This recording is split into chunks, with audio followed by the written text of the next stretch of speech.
Hello everyone! For this project we are turning a glass conservatory jar into an eye-catching vintage decoration. Go ahead and begin by casting resin in our IOD Conservatory Label Molds. We are using a quick set resin. Remove the casting once the resin has gone white and is hard to the touch without leaving your finger sticky. It should not be completely hardened, so be sure the resin is still flexible. This is so that the casting can mold to the curve of the jar. Once the resin label is set to the curve of the jar, we're going to paint it with an off-white chalk paint.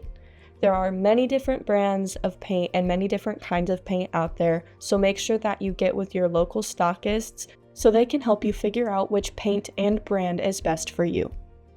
Once the chalk paint has dried completely, we're going to take our brand new IOD Apothecary Label Stamps and choose the letters that you are going to use. We are using the letters S, E, and R to spell the French word serre.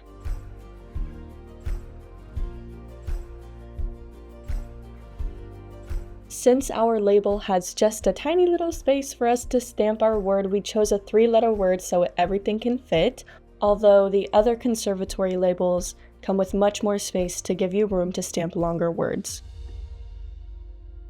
Fill up your ink pad with the IOD Black Ink and apply onto the stamps. For this project, since the letters are so tiny, I thought it would be easier to use my fingers, but if you would prefer to use a thin mount, go ahead and do that.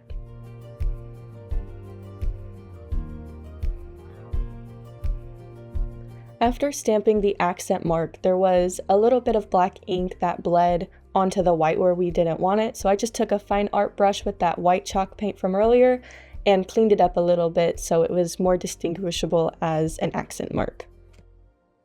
Once the ink and paint has dried, you're going to take a wax brush and apply a coat of clear wax onto the design and onto the chalk paint as well. Once the clear wax has been applied, you're going to now take dark wax with the same brush and make sure to get into the grooves and the very detailed designs of the mold. And this is just going to help the design pop and look more aged and vintage since the dark wax is getting into the grooves of the details. Take a paper towel and wipe off all of the extra dark wax. A tip to help keep the label in place is to stretch a rubber band across the body of the jar. Take Titebond Quick Thick glue and spread it across the back of the label.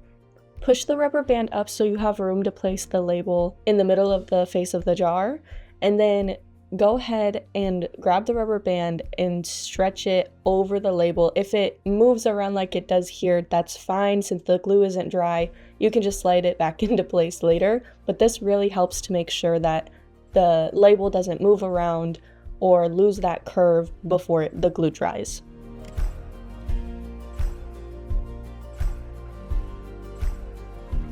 The glue does dry clear, but it is helpful to take a napkin and wipe off the excess glue that seeped out from under the label. Once the glue has dried, take a fine art brush and apply some black chalk paint onto the face of the glass jar. As we were completing this project, we realized it would have been easier to paint the jar before gluing down the label, but when you're working on projects, sometimes you realize you should have done something in a different order.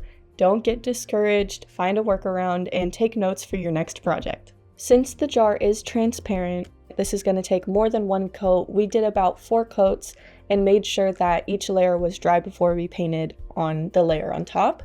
You want to make sure to get around the mold, make sure that you do your best not to get any black onto the white of the mold, but if you do, you can always clean it up later using that off-white chalk paint from before.